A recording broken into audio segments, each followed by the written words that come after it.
Hello. There's been some discussion recently regarding the repeatability and accuracy of the, in particular, the Taig tailstock.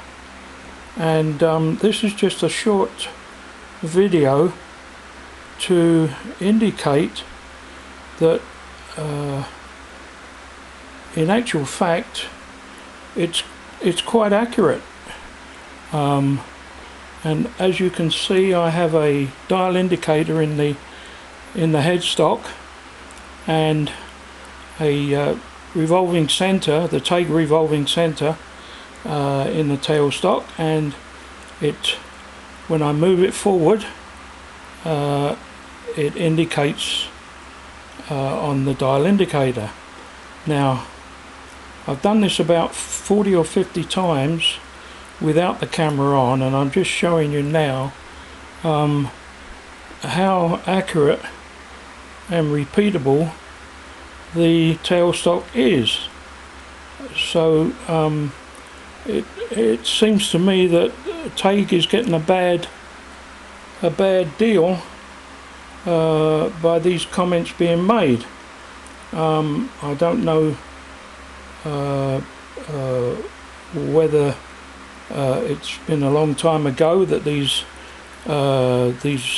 results were obtained, but as you can see from this video, that I can even twist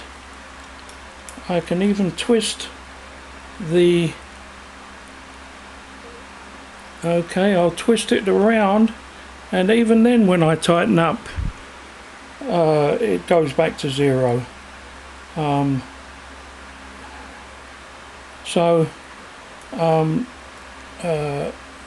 Apparently the concept was that you had to tighten and retighten and recheck quite often, apparently, or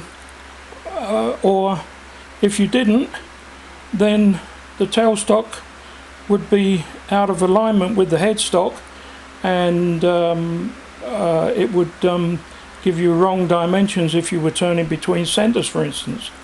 So I don't know what the issue was, but as you can see, it does slop around.